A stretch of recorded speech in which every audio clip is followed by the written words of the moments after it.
자, 오늘 우리 한국 증시는 모처럼 미약 한강, 그러니까 미국 증시는 약세 마감이지만 한국 증시는 강세를 나타냈고요. 그 이유는 일단 어제 개인 투자자들 신용미수 비중이 높았던 2차전지랑 바이오에서 한번 급락이 나오면서 물량 털기가 나온 덕에 오늘은 확실히 수급이 안정됐고요. 그 다음에 오늘부터 재외국민 투표가 시작되면서 사실상 대통령 선거에 막이 올랐다. 그래서 새 정권에 대한 허니문 효과 기대감으로 기관과 외국인의 쌍끌이 매수가 오늘 시동 걸렸습니다. 자, 그래서 일단 우리 한국 증시 5월 현재 상황을 볼 것 같으면 지난 12월 3일 비상계엄과 그 중간에 대통령 탄핵 등을 거치면서 악화됐던 투자심리, 소비심리 이런 것들은 이제 대선을 기점으로 바닥을 딱 치고 이제 상승 반전을 앞두고 있는데, 그다음에 이제 여야 두 후보 모두 증시 활성화 대책에 또 공을 들이고 있다는 점도 앞에서 말씀드린 허니문 효과의 원동력이 되고 있습니다. 거기다 지금 거의 6개월간 한국 대통령이 부재했던 상황에서 이제 새로운 대통령이 탄생을 하면 바로 한미 관계 내지는 통상 관련 현안들도 안정을 찾을 수 있다는 이런 기대감도 오늘 조선, 방산, 철강 그리고 K뷰티까지 외국인하고 기관의 매수세를 불러들였습니다. 여기다 오늘의 이제 대선 테마는 바로 동물복지가 주인공이었는데 생명공학도 여기 포함되죠.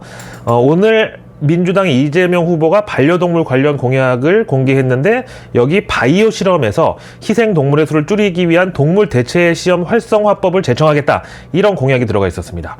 하여간 민주당은 공약도 참 어디서 잘도 얻어오는 것 같은데, 이게 지금 미국에서 먼저 운을 띄워놓은 게 그 일론 머스크의 뉴럴링크 있죠. 이게 사람 뇌에다가 칩을 심어서 이걸 뭐 하드디스크처럼 활용하면서 컴퓨터로 이제 양방향 정보 신호를 주고받고 그런 기술인데, 여기 엄청난 숫자의 동물들이 실험에 쓰이고 희생을 당했다. 그리고 또 제대로 된 사후 처리를 안 해가지고 일론 머스크가 이제 기소를 당했는데, 지금 뇌에 칩 심는 그 실험에 동원된 동물 숫자가 원숭이, 돼지, 양 전부 합쳐서 1,500마리가 넘는단 말이에요. 이렇게 하여튼 상당히 지금 복잡한 상황이에요. 그래서 이제 동물 복지에 대한 의식이 높은 미국에서는 지금 그 실험에 쓰일 동물은 따로 복제를 해서 만들든가, 하여간 멀쩡하게 잘 살아있는 동물을 그 실험하는 데 갖다 쓰고 죽이고 이런 걸 법으로 규제해야 된다는 목소리가 높은데, 요걸 한국의 민주당에서 바로 또 이번에 치고 나왔습니다. 반면에 지금 국민의힘은 도대체 뭘 하고 있느냐. 또 홍준표 데리러 하와이까지 날아갔는데 거기서 나는 절대 돕지 않겠다, 대선 끝나면 다시 돌아가겠다고 해서 정계 은퇴를 해놓고 나중에 주워 먹을 게 있으면 또 와서 주워 먹기. 그래서 오늘 이 민주당의 동물복지 관련 발표로 인해서 주식시장에서 이제 관련주들이 급등 나왔고, 이게 이제 앞에 얘기한 생명공학, 동물복지 이런 거예요. 그 다음에 이제 그 폴리마켓이라는 해외 베팅 사이트에서 오늘자 이재명 후보의 당선 확률은 또 사상 최고치를 갈아치우면서 이제는 94%까지 올라갔습니다. 이거는 오늘 재외국민 투표가 시작되면서 진짜로 대선에 사실상 막이 올랐는데, 근데 이제 사표 심리가 작용한 이준석 당선 확률은 기존 6%에서 현재 1%까지 급락했고, 그러니까 이제 되는 쪽으로 확률이 몰리는 이런 현상이 나타나고 있는 겁니다. 그래서 이 폴리마켓 가지고 자꾸 저한테 기분 나쁘다고 화내시는 분들이 계신데, 지지하는 후보가 누구든 그거는 다 존중을 합니다. 근데 이거는 제가 임의로 계산하는 게 아니라, 여기 지금 판돈만 1억 2,700만 달러, 우리 돈으로 1,800억이 넘게 걸려있는데 이걸 어떻게 누가 조작을 합니까? 그래서 이 폴리마켓은 작년 그 미국 대선에서 여론조사에서는 분명히 해리스가 이긴다고 나왔을 때도 여기는 단 한 번도 트럼프 당선 확률이 해리스 밑으로 떨어진 적이 없었고요. 그래서 이제 결국 투표함을 까보니까 미국 대선 결과에서 트럼프가 압승을 했죠. 그리고 참 여기는 지난 우리 그 이전 대선 때도 그때 여론조사나 민주당의 기세를 봐서는 박빙 내지는 이재명 후보 승리를 점치는 사람들이 대부분이었지만, 여기 폴리마켓을 그때 당시에 봤을 때는 일찌감치 윤석열 당선으로 여기서는 굳히기가 들어가서 그게 마지막까지 한 번도 뒤집히지가 않았거든요. 근데 실제 결과는 또 그랬죠. 하여튼 그래서 저는 이번에도 있는 그대로 스코어를 중계를 해드리는 거니까, 김문수 후보 지지자분들 중에서 서운한 분들이 계시면 그런 건 당장 본인 지역구 의원들한테 따지세요. 니네는 이번 대선 끝나면 당을 완전히 공중분해 해체해가지고 적어도 현역 의원들을 모두 강제 정계 은퇴시켜버리겠다, 이렇게 압박을 하시라고요. 당장 저희 동네는 여기 권영세 지역구인데 선거운동하는 사람들 중에서 국힘 유니폼 입은 빨간색 입은 사람은 잘 보기도 힘들 뿐더러 간혹 보여도 대부분 어디 의자 같은 데 앉아가지고 핸드폰 쳐다보고 앉아있고, 아니면 그냥 대충 어슬렁거리면서 시간만 때우고 있어요. 이게 도대체 누구 책임입니까, 이게 도대체. 자, 오늘 우리 한국 증시가 모처럼 미국을 압도했다. 그래서 미약 한강으로 미국은 새벽에 약세 마감이지만 우리는 보란듯이 강세로 하루를 마감했다고 기분 좋게 시작을 했다가 갑자기 그 국힘의 그 의지 박약형 보신주의 기회주의자 놈들 얘기하다가 또 흥분을 했는데 다시 이제 정신을 가다듬고, 자, 그럼 간밤에 미국 증시는 도대체 왜 하락 마감을 했냐? 이게 만약에 오늘 밤이라도 당장 추가 하락에다가 또 심각한 그런 곡소리가 날 경우 내일 당장 우리한테도 또 분위기를 찬물을 끼얹을 게 뻔하기 때문에 알아봐야 되겠는데, 어제 제가 외국계 리포트에서 전해드린 게 미국 경제가 만약에 스태그플레이션 시나리오로 가면 우리 대한민국 GDP도 결국 타격이 불가피하다고 말씀드리면서, 뭐 그 스태그플레이션이 용어가 어려운 것 같지만 절대 복잡한 게 아니라, 이제 예를 들어서 사람으로 치면 건강한 사람은 적당히 지방도 당 수치도 그리고 각종 수치가 이제 너무 낮지도 높지도 않은 일정 수준을 유지하는 게 건강한 거죠. 그래서 경제도 이제 견조한 상태에서는 성장, 고용, 인플레이션도 너무 낮지도 높지도 않은 그런 수치가 유지가 돼야 되는데, 그래서 이제 인플레이션은 어떤 밥을 하는 데 있어서 일종의 압력과도 같은 거라서, 이게 우리가 이제 등산 가서 밥할 때 보면 이제 높은 데서 밥하면 설 익는다고 그래서 냄비 뚜껑에다 뭐 돌 올려놓고 막 그러는데, 하여튼 제대로 밥이 되려면 불도 중요하지만 압력도 또 중요합니다. 그래서 제대로 된 경기 확장 국면에서는 성장하고 인플레이션이 같이 올라가 줘야 돼요. 근데 지금 갑자기 튀어나온 스태그플레이션은 도대체 뭐냐? 이게 바로 인플레이션은 높은데 성장은 떨어지는, 이걸 이제 다시 밥에다 비유하면은 이제 인플레이션, 그러니까 압력은 어느 정도 유지가 잘 되지만 밥이 제대로 안 됐을 경우에는 이유가 뭐냐? 당연히 불이 약한 거를 의심해야죠. 그래서 그 불이 이제 성장이란 말이죠. 그래서 이제 어제 비유한 게 사람으로 치면 저처럼 살은 쪘는데 기운은 없고 또 혈압은 저혈압인 그런 상태라고 말씀드렸는데, 자, 근데 이제 어제 내일 뉴스에서 그 미국의 스태그플레이션 시나리오를 제가 언급하자마자 바로 간밤에 연준 임원들이 그 스태그플레이션에 대한 경고를 들고 나섰습니다. 그래서 지난 4월 트럼프 관세 갑질알이 그야말로 진짜 지랄도 풍년에 도달했을 때, 이거 이대로 가면 연준이 금리 인하로 위자료를 결국 챙겨줄 테니까 조금만 버티면 된다 해서 이제 시장의 하방 경직성을 지원했었던 사람이 바로 베스 해맥, 그 골드만삭스 출신의 클리블랜드 연은 총재였었죠. 그래서 당시에 저는 이제 이것도 역시 연준 내 유태인 장학생의 활약이라고 말씀드렸죠. 아마 구독자분들은 얼굴 보시면 이제 기억하실 거예요. 골드만삭스에서 무려 30년을 근무하고 부회장까지 갔던, 사실 미국에서는요, 특히 월가에서는 한 직장에서 30년 근무한다는 게 이게 쉽지가 않거든요. 하여튼 그러다가 작년에 클리블랜드 연은 총재로 영전을 한 그 베스 해맥인데, 하여튼 지난번하고 비슷한 스탠스로다가 트럼프 정부의 세금 감면안이 또 다른 경제 스트레스가 되고 있는데, 이미 미국 경제는 너무 많은 불확실성이 존재를 하고 있는데 여기 하나가 추가가 됐다. 그래서 이제 이것 때문에 무디스가 미국 신용등급을 강등한 거고, 그래서 미국의 스태그플레이션 시나리오는 결코 불가능한 게 아니다, 이렇게 겁을 팍 주면서 여기서 이제 바로 연준이 적극적으로 대응할 필요가 있다, 이렇게 또 금리 인하에 힘을 실어주는 발언을 한 거예요. 그래서 이제 이걸 월가 유동성 중독자들은 지금 갑자기 저 또 골드만삭스 종이장사 출신의 연준 임원이 금리 인하를 밀려고 하는 거 아니냐, 잠깐 기대를 가졌는데, 중요한 건 그 뒤에 2명의 연준 임원이 나서서 스태그플레이션 조금 오바다, 아직은 그냥 인플레이션, 그러니까 물가 잡기 안정에 대한 연준 책무를 내려놓을 때가 안 된 것 같다. 그러니까 이제 금리 인하를 하면 여기서 바로 인플레이션 자극해서 물가가 올라갈 수 있는데 요걸 안심할 단계가 아니라는 그런 얘기로 여기 반박을 했습니다. 그래서 일단 뭐 수적으로는 그 베스 해맥이 조금 밀렸는데, 여기서 이제 알베르토 무살렘 그 세인트루이스 연은 총재는 미중 관세 협상에 고비를 넘기긴 했지만 여전히 관세가 트럼프 대통령 취임 전으로 돌아간 게 아니면 언제라도 이게 다시 물가를 끌어올릴 수 있으니까 일단 가만히 좀 있어보자, 이렇게 얘기를 했고, 그 다음에 라파엘 보스틱 아틀란타 연은 총재도 역시 연준 금리 인하에 대한 거리감을 조금 주문하면서 현재 미국 경제가 둔화되는 건 맞다, 그렇다고 여기서 갑자기 통화 정책을 변경하려고 하면 향후 전망에 대한 확실한 경로가 파악이 돼야 하는데, 트럼프 정부의 관세율은 자고 일어나면 자꾸 막 바뀌니까, 그래서 역시 연준 금리 인하는 시기상조다, 이런 주장을 한 거예요. 그래서 이제 미중 관세 협상도 또 그 뭐 가전제품이니 뭐니 막 이런 거 다 90일 유예를 했는데, 90일이면 당장 이제 5, 6, 7에서 7월 말에 90일 유예가 끝나. 근데 그때까지 타결이 안 되는데 연준은 6월에 금리 인하를 했어. 근데 90일 뒤에 타결 안 됐다고 도로 원래 관세대로 그렇게 때려버리면은 그때는 인플레이션이 올라갈 수밖에 없는데 연준 금리 인하를 그럼 실책이나 마찬가지로 하는 거예요. 그래서 결국은 또 월가에서 그 유태인 대 트럼프의 대결 구도를 리마인드 하면서, 이거 아무리 봐도 당분간 꽁돈 나올 구멍이 안 보인다, 이지먼이 당장 올 여름까지는 안 올 것 같다. 그래서 이제 우리 내일 뉴스에서 정리해드렸던 트럼프와 유태인 그 대치 상황에서 만약에 유태인들이 조금 풀어주면 바로 트럼프가 또 다른 제2, 제3의 관세 갑질을 같은 걸 들고 나올 거기 때문에 적당히 좀 갈구는 그런 텐션을 유지하는 거다. 그래서 연준도 뭐 여기서 금리 인하로 돈 풀어주면 트럼프가 바로 또 이제 의기양양해서 미국 경제에 마이너스가 될 그런 트럼프식 잡돌이를 마음 놓고 잡아돌릴 거니까 아예 그럼 먹이를 주지 말자. 이런 쪽으로 이제 정리가 됐다는 거예요. 자, 그다음에 우리 SK텔레콤 해킹 사고의 여파가 좀처럼 사그라들지 않고 있는 상황에서 이번에 파악된 것보다 사실은 더 길게 범위는 더 넓게 피해가 있었다. 이래서 이제 우리가 지금 복잡한 상황인데, 근데 간밤에 이제 스페인에서는요, 인터넷하고 스마트폰까지 전부 먹통이 되는 대형 사고가 터졌습니다.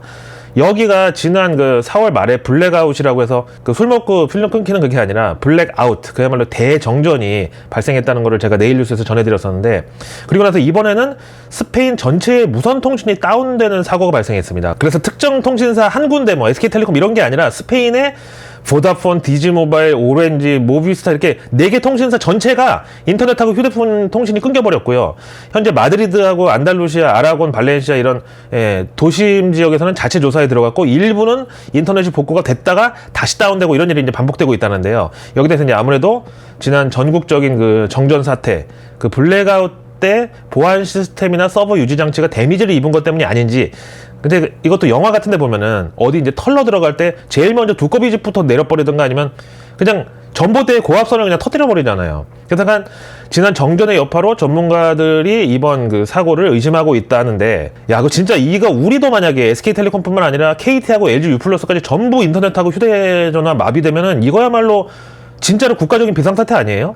당장 저만 해도 먹는 물부터 화장실에서 쓰는 두루마리 휴지까지 다 모바일로 주문해서 쓰고, 또 대부분 분들이 그렇겠지만 요즘은 지갑에 현찰도 잘 안 갖고 다니잖아요. 대부분 결제도 뭐 신용카드나 모바일 페이로 하는데, 그럼 핸드폰뿐만 아니라 인터넷까지 끊겨버리면 당장 어떻게 쓰냐고. 그렇다고 그러면 은행도 인터넷이 안 되는데 은행 업무가 통장을 들고 가면 뭐 아날로그로 인출을 해주나? 근데 당장 또 저만 해도 통장 정리를 안 한 지 한 5년 된 것 같은데, 아니다, 지금 쓰는 이 계좌 통장이 어디 처박혀 있는지도 당장 모르겠어요.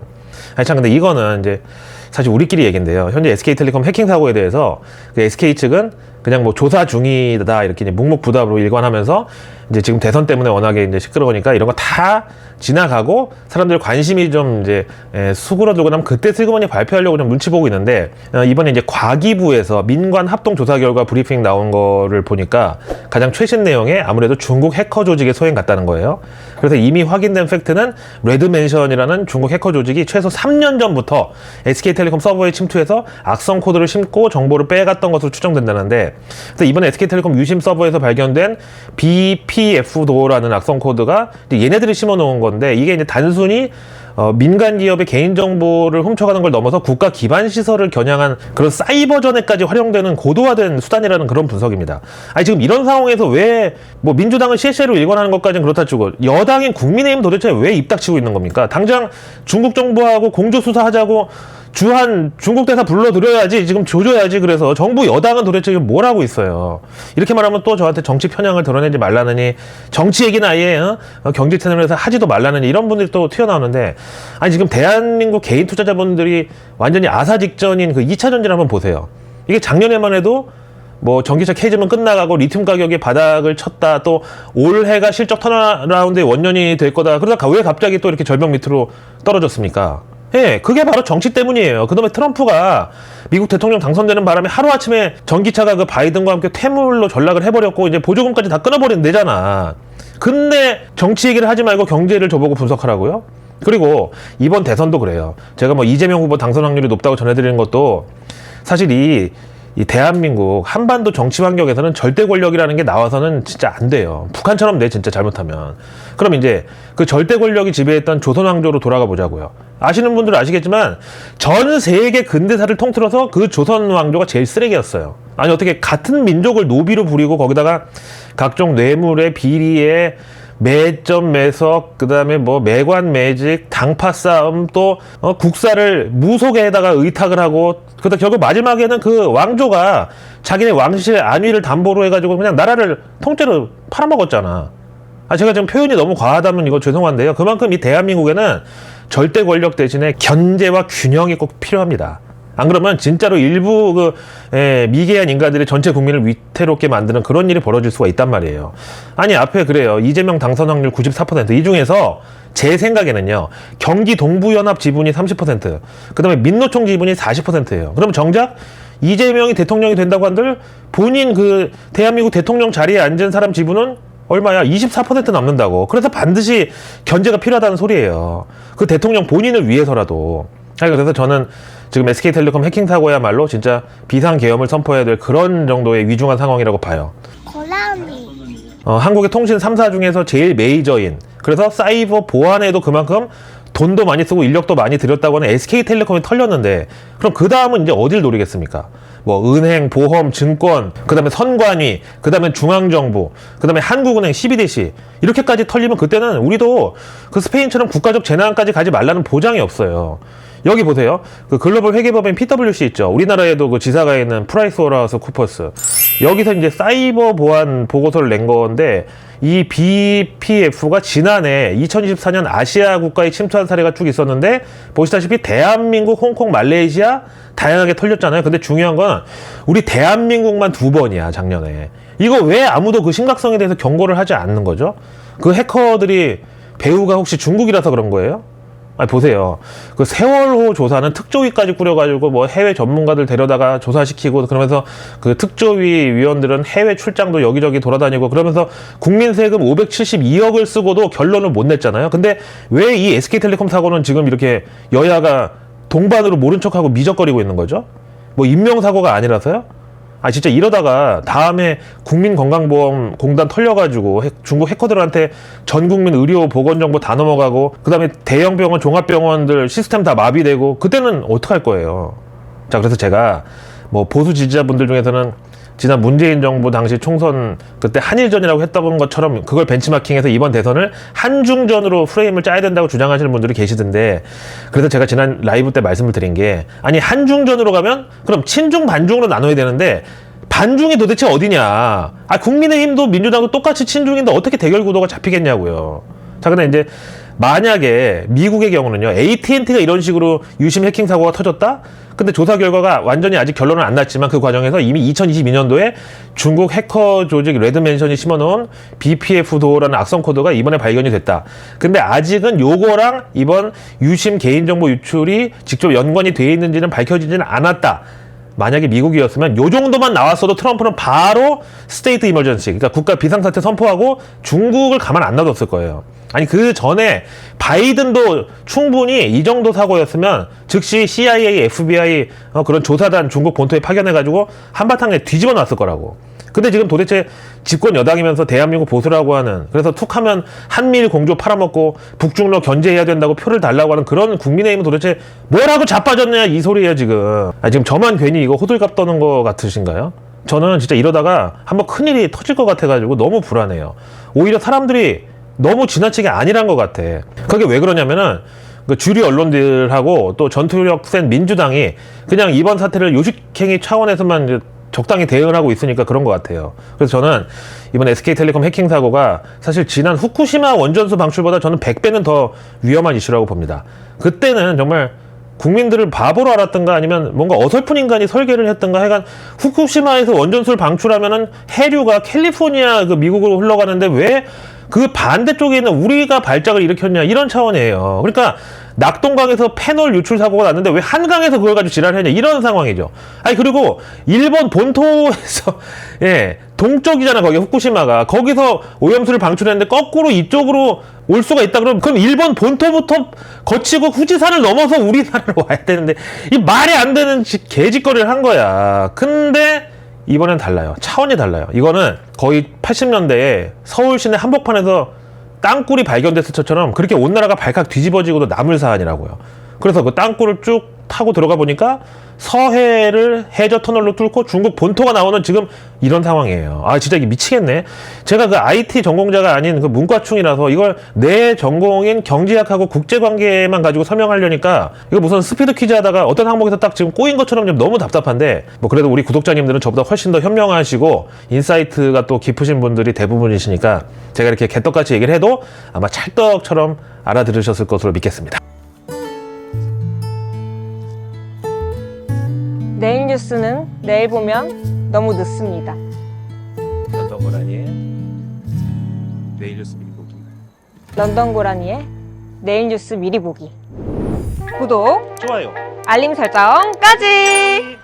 러나 반갑습니다. 오늘 어떤 분이 아주 그냥 의기양양해가지고 댓글을 다셨던데 지난 며칠 동안 나락같은 삼천당 제약이 오늘 다시 좀비처럼 살아났습니다. 그러면서 저한테 이거 보라고 임마 또 막 나대시는데, 아니 이 삼천당은 그 경제연구소 거기 유튜브에서 저녁 때 라이브를 하고 나면 꼭 그 다음날 이렇게 급등이 나오던데, 이 말은 그 경제연구소라는 데가 약사 의사 단 한 명도 없는 그런 데서 분석하는 바이오 관련 내용을 아직도 여전까지 믿는 사람이 그렇게 많다는 뜻 아니겠습니까? 아니 그렇잖아요. 주식이라는 게 팔려는 사람보다 살려는 사람이 더 많으면 주가는 올라갈 수밖에 없으니까. 이래서 아직도 멀었다는 겁니다. 지난 2년 동안 금양이 딱 그렇게 똑같았어요. 그 라이브 방송 저녁에 하고 나면 바로 다음날 금양 주가가 급등을 했어, 매번. 근데 그럴 때마다 들어간 사람들 어떻게 됐죠? 뭐 더 이상 이제 언급할 가치도 없어요. 거래 정지인데 뭐 이제. 그래서 이제 내년 2월까지 거래 정지고 그 전에 뭐 개선 기간을 이제 부여를 했다고 그러는데, 제가 봤을 때는 내년 2월 가서 또 이제 재심사를 할 때까지도 못 가고, 저는 올해 하반기 중에 부도가 먼저 날 수 있다고 생각을 합니다. 이거는 금투협에 등록된 금융투자 분석사 애널리스트 자격증을 가진 사람으로서 말씀드리는 거예요. 자, 그래서 이제 어제 이제 제가 우리 런던 고라니 전원 합의체 판결을 받아들여서 그 대형 로펌을 통해서 그쪽 집단의 법적 대응에 이제 들어가기로 했으니까, 이제 그 인간은 당장 또 오늘부터 밤잠을 설치겠죠. 그래서 이제 세상에는 원래 비밀이 없어요. 이것도 반드시 누가 또 본인한테 다 전달을 또 해줬을 겁니다. 그래서 이제 말 나온 김에 이 세상에 절대로 없는 세 가지가 뭐다? 그렇죠. 바로 비밀, 정답, 공짜. 이렇게 되겠습니다. 그럼 이제 누가 유튜브에서 자, 제가 부자가 될 수 있는 비밀을 공짜로 알려드리겠습니다. 그러면서 자, 정답은 바로 요겁니다 하고 어떤 종목을 찍어준다. 그거야말로 진짜 이 세상에 있으면 안 될 인간이라는 소리죠. 고라니. 자, 아무튼 오늘도 역시 K조선은 계속 질주했는데, 조선업 사이클 회복 국면, 이거는 뭐 작년부터 줄기차게 써먹었던 테마인데, 간밤에 이제 또 천연가스 가격이 급등하면서 이제 트럼프가 바이든 정부의 친환경 정책을 신재생 에너지까지 이제 순삭을 해버리는 대신에 LNG를 대안으로 미는 거 외에는 방법이 없을 것 같다. 뭐 이런 의식의 흐름에 따라서 LNG 운반선과 고부가 가치 선박이 특수를 맞을 거라는 이런 기대감. 사실 이것도 뭐 새로운 건 아닌데 오늘 하여튼 우리 K조선을 또 들어 올렸습니다. 그럼에도 저는 이 조선도 일단 떨주몰파를 절대로 잊지 말아야 된다고 생각하는 게, 지난 코로나 때 우리가 한번 겪었던 학습 효과가 바로 그 반도체 슈퍼사이클. 그래서 그때 당시에 삼성전자 9만원 넘을 때 들어갔던 분들 결국 어떻게 됐죠? 이것도 뭐 말 안 해도 이미 많은 분들이 다 물려가지고 고통을 받았던 일이니까 아시겠죠? 근데 이 조선도 드디어 슈퍼사이클이라는 표현이 등장을 했습니다. 그래서 이 조선 업종은 또 트럼프 정부의 그 해군 전력 강화에 대한 수혜주로도 이제 꼽혀왔는데, 지난 주말에 무디스가 미국 신용등급 강등하면서 정부 지출이 드라마틱하게 줄지 않고 있는 상황에서 선심성 감세안까지 밀어붙이면 결국 미국의 재정 적자랑 정부 부채는 더 큰 폭으로 증가할 것이다. 이런 이제 경고를 바탕으로 미국의 신용등급을 강등했잖아요. 근데 간밤에 또 무슨 일이 워싱턴에서 일어났냐면, 이제 미국은 상하원 모두 그 트럼프의 여당인 공화당이 장악하고 있기 때문에 일단 지금은 어떤 법안이든 공화당만 의사 합의가 되면 마음대로 처리를 할 수가 있습니다. 근데 트럼프 행정부가 제안한 감세안이 여당인 공화당 강경파에 의해서 저격될 위기에 처한 겁니다. 저는 그래서 이제 우리 K조선도 일단 뭐 지금 뭐 주가도 많이 올랐지만 여기 이제 워싱턴 상황을 예의주시해야 되는 이유가, 만약에 트럼프 행정부에서 국경장벽 예산 이번에 늘리고 대신에 메디케이드, 그러니까 우리로 치면 저소득층 의료비 지원 이런 걸 줄이고 이걸 밀어붙이고 있는 이 과정 중인데, 이러다 혹시라도 중간에 국방비 감축안이 갑툭튀로 튀어나온다. 그럼 바로 이게 외국인들로 하여금 K조선 양털깎기의 트리거로 작용할 수 있다고 봅니다. 그게 바로 이제 바리깡인 거지. 거기다 지금 그 조선업종의 수급을 보더라도 오늘은 그 세진중공업 여기 그 배 건조하는 현장에다가 데크하우스 짓는 그 기업으로 상장한 건데, 이런 데가 오늘 상한가 근처까지 급등했고요. 그 다음에 조선기자재까지 전부 다 오늘 급등 나왔을, 이 정도면 거의 끝물일 수가 있다고 저는 봅니다. 그래서 약간 이 대한민국 증시에서 떨주몰팔은 거의 생존 전략으로 삼으시면 될 것 같습니다. 안 그러면 지난 코로나 때처럼 전 국민이 다 물려버립니다. 어쨌든 그래서 지금 트럼프의 경우는 지난 그 관세 갑질로 본인의 지지율이 많이 떨어지는 상황이라서 지금 어떻게든지 본인의 그 공약에서 약간 강조했던 것들을 밀어붙이면서 다시 지지층 결집부터 나서야 되는 상황이고, 그래서 뭐 중간 선거는 내년 11월 달이니까 그거보다 이제 지난 취임 100일 기준으로 지지율이 역대 대통령 100일 기준 최저치를 찍었기 때문에 이런 상태로 뭐 미중 정상회담을 6월에 개최한다고 해도 트럼프 입장에서 부담이 크죠. 자, 그래서 이제 트럼프가 지금 마음이 급한 이유는 그 미국의 현충일이라고 하는 메모리얼 데이, 이게 바로 이제 다음 주 월요일인데, 그래서 이날 미국은 거의 국경일 겸 월가도 다 이제 휴장이에요. 근데 이전에 이 감세안을 처리하려면 지금 시간이 별로 없죠. 그래서 이제 트럼프는 그 메모리얼 데이에 정말 순도 100%짜리 국뽕 이벤트를 또 지금 준비하고 있다고 워싱턴 전체가 떠들썩한데, 그 전에 이번 감세안을 의회에서 처리하고 이제 본인이 사인하고 끝내는 이런 식으로 어떻게든지 그 메모리얼 데이 행사장에서 뭔가를 본인이 보여줘야만 된다고. 그래서 이번 메모리얼 데이를 기점으로 본인의 지지율도 완전히 이제 상승 반전을 해야 된다고 지금 밀어붙이고 있는 상황입니다. 그래서 이제 마음이 급하니까 같은 공화당 의원들한테까지 반협박식으로 지금 나오고 있는데, 그러면서 이제 백악관 측은 현재 여론에 또 열심히 공을 들이면서 지원 사격을 하는 게, 이번 법안이 통과되면 일반 국민들에게 지금까지 경험하지 못한 과감한 세금 감면 혜택이 돌아갈 거다. 그래서 이제 세금 깎아준다는데 싫어할 사람 없잖아요. 그래서 이번 법안의 이름도 One Big Beautiful Bill, 우리 말로 크고 아름다운 한방, 뭐 이렇게 표현할 수 있죠. 하여튼 그래서 또 협박하는 게, 이 One Big Beautiful Bill이 만약에 통과가 안 되면 반대로 미국인들의 세금은 68%가 인상될 거라고. 아, 이거는 뭐 미국 국민 3억 넘게 다 68% 세금 올라간다는 뜻은 아니겠지만, 그럼 예를 들어서 200만 원 벌어서 세금 20만 원 내던 사람 입장에서는 갑자기 떼가는 돈이 한 50만 원 된다면 이건 누가 들어도 가만있어 봐, 이거 혹시 내가 되는 거 아닌가, 그 68% 세금 올라가는 거 내가 당첨되면 어떡하지, 이런 두려움을 느낄 수밖에 없죠.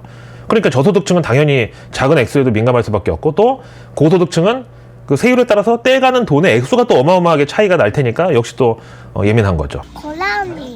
자, 오늘 외국계 리포트로 넘어가서 JP모간이 아시아 헬스케어에 대해서 결국 그 트럼프가 이 바이오에 대한 관세는 25%로 최종 결론을 내릴 것 같다고 보는데, 대신에 이제 이 정도의 관세는 최종 소비자에게 전가가 가능할 걸로 보고, 추가로 현재 바이오 시큐어 액트, 이게 이제 우리말로 뭐 생명보건법인데 주로 중국 제약사를 이제 배제시키는 건데, 약간 이런 미국 헬스케어 정책 불확실성과 미국 내 생산시설 구축의 어려움은 리쇼어링, 그러니까 해외 생산기지의 본국 회귀로 해결하기에도 시간이 다소 걸리는 사안이기 때문에 아시아의 CXO, 바로 의약품 위탁개발 생산기업들을 의미하는데, 이들에 대한 주문에는 단기에서 중기적으로는 큰 영향을 미치지 않을 걸로 JP모간이 판단합니다.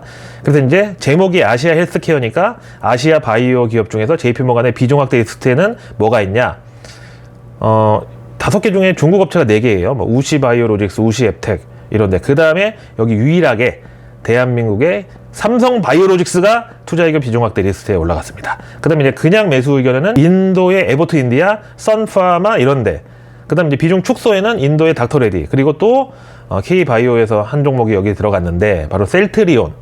하여간 이 JP모간하고 셀트리온은 도대체 뭔 철천지 원수를 졌는지 벌써 한 10년째 지금 JP모간이 셀트리온을 꾸준히 패고 있는 것 같은데, 하여튼 그럼 셀트리온을 비중 축소로 후려친 이유가 뭐냐, 바로 앞에 말한 트럼프 정부의 헬스케어 관세 25%, 요거를 그 최종 소비자에게 전가할 수 있는 여력이 셀트리온은 약하다, 이렇게 또 시비를 털고 있습니다. 자, 그 다음에 이제 골드만삭스가 어제 시프트업에 이어서 최근에 이제 K게임주들의 관심이 많은데, 이번에는 펄어비스, 여기는 주가의 단기 촉매 요인으로 크림슨 데저트의 새로운 콘텐츠 추가 공개, 그리고 후속 라인업에 대한 출시일 등 구체적인 정보 공개, 이런 걸 꼽았고, 그럼에도 크림슨 데저트 이후 파이프라인 가시성은 여전히 낮다. 그리고 새로운 정보 부재로 인해서 보수적 시각을 유지할 수밖에 없다. 그래서 목표가 26,000원의 투자 의견 매도로 고렸습니다. 그 다음에 지난 라이브 때 어떤 구독자님이 도대체 이거는 바닥이 어디냐고 이제 한 걱정을 하셨던 NC소프트, 여기에 대해서도 이제 골드만삭스가 비용 절감 노력에도 불구하고 수익성 부진 지속, 그래서 2025년 영업이익 추정치 24% 하향 조정했고, 여기에 매출 감소 및 인건비 증가를 반영했다. 그리고 올해 2025년 매출 가이던스는 2조에서 2조 2천억으로, 아, 이거 너무 성의 없는 거 아닌가? 어떻게 상단하고 하단이 거의 한 40%? 아닌가? 20%? 하여튼 차이가 너무 커요. 하여간 근데 이 매출 가이던스에 신규 게임에서 최소 6천억, 최대 1조 원의 추가 매출이 발생한다는 이런 전제가 들어있다. 그래서 나온 목표가는 NC소프트 12만 3천 원에다가 투자 의견 기존의 매도를 그대로 유지했습니다. 자, 그 다음에 이제 오늘은 골드만삭스가 열일을 하는데요. 이번에는 네이버에 대해서 최근 AI 서치와 커머스 중심의 전략 방향을 공유했다. 핵심 주제는 AI가 검색과 이커머스에 미칠 잠재적 영향력에 대한 것으로, 이는 네이버의 주요 수익 모델이 될 잠재력을 보여주기 위함이었다. 그래서 쿠팡을 따라잡기 위한 전략의 일환으로 이 AI 도입, 그리고 마켓컬리랑 협업, 그 다음에 이제 퀵커머스 진출 등 이런 게 나와 있고, 그 다음에 브랜딩을 강조한 판매자 중심 접근 방식을 지속하고 있다는 점을 들어서 골드만삭스가 이거 긍정적이다. 그래서 나온 네이버 목표가가 33만 원에 투자 의견은 매수 되겠습니다. 그래서 내일 뉴스는 내일 보면 너무너무 늦습니다. 구독과 알림 설정, 그리고 주변에 소중한 분들께 이 내일 뉴스 미리 보기를 공유해 주세요. 그럼 제가 아직 나오지 않은 오늘의 뉴스도 아닌 내일의 뉴스를 매일 저녁 여러분들 안방으로 직접 배달해 갑니다. 자, 내일은 벌써 이번 주도 후반으로 목요일로 접어드는데, 근데 이제 앞에 말씀드린 대로 미국이 다음 주 월요일 그 메모리얼 데이라서 휴장을 앞두고 월가도 워싱턴도 이번 주에는 좀 끝까지 바쁠 것으로 보고, 그럼 내일 우리 정부 일정에서는 뭐가 중요할까? 바로 세 가지 보도 자료가 뉴스 플로우에 장식할 만한 것들로는 첫째가 이거 K-뷰티 산업의 글로벌 진출과 통상 규제 리스크 대응 전략. 그다음 두 번째가 출력 제어 완화를 위해서 대규모 에너지 저장 설비. 그다음 세 번째가 AI 적용 물류 로봇 등 유망 분야 시험 서비스 개발로 새로운 성장 기반 구축. 이렇게 되는데 세 가지가 다 이제 제목이고 증시 테마고, 그다음에 특히 이제 세 번째 AI 적용 물류 로봇, 이거는 민노총의 허가를 득해야만 한다는 게 주요 관문이다. 그다음 이제 과기부에서 또 중요한 발표가 하나 있는데, 제목이 핵심 의료용 동위원소 자급을 위해 산학연 공동대응 나선다. 요건데요. 여기서 의료용 동위원소가 이제 핵심 키워드인데, 제가 그래서 모처럼 친절하게 요걸 다트에서 검색해가지고 찾아낸 종목이 딱 두 개입니다. 비츠로테크, 조화제약, 이렇게. 그 다음 내일 이제 증시 일정은 그 승무원 비비크림, 승무원 미스트, 이걸로 유명한 달바 글로벌이 내일 신규 상장하는 날인데, 근데 앞에 이제 그 이재명 후보 공약 중에 동물복지 이게 있었잖아요. 그래서 이제 오늘 증시에서 이게 약발 시게 받았는데, 이 달바가 또 비건 제품 라인업이 또 잘 갖춰져 있어요. 그래서 만약에 오늘 상장을 했으면 분명히 이것도 이제 수혜주라고 이제 약발을 받았을 것 같죠. 자, 그 다음 이제 내일 또 이 와중에 공모청약은 키스트론, 수요 예측은 사이닉 솔루션, 이렇게 잡혀 있고, 그다음 내일까지 조회 공시 답변 기한인 게 요거 그 포스코 홀딩스가 포스코 현대차 미국 제철소에 투자한다는 요거에 대한 재공시 기한 내일까지. 그리고 내일 미국에서는 4월 주택 판매, 요것도 역시 이제 미국 인플레이션의 주거비 항목으로 지대한 영향을 끼치는 지표죠. 그 다음에 5월 서비스업 제조업 PMI가 내일 예비치로 나오고, 그 다음에 연준 내 서열 3위인 뉴욕 연은 총재 존 윌리엄스 연설이 또 내일 잡혀 있습니다. 그 다음에 내일 미국 실적 발표는 그 필라델피아 반도체 지수 구성 종목인 아날로그 디바이스, 반도체 설계, 그리고 제조사죠. 그 다음에 그 자동차 부품사 어드밴스드 오토파츠, 그리고 폴라라 프로렌, 그 다음에 캐드 프로그램 운영사인 오토데스크, 그 다음에 그 핀테크 1세대 기업, 여기다가 최근에는 AI 테마를 또 장착한 인추이트, 그리고 할인점 로스, 이렇게 1분기 실적을 발표할 예정입니다. 자, 오늘 갑자기 찾아온 여름에 저같이 좀 정상 체중 이상인 분들은 좀 땀도 많이 흘리고 고생하셨을 것 같은데요. 자, 내일은 좀 시원해질까요? 저는 내일의 뉴스를 또 들고 다시 찾아뵙겠습니다. 더우나 추우나 시원하나 비가 오나 눈이 오나 Always I'm your analyst. 런던 고라니 김희욱이었습니다.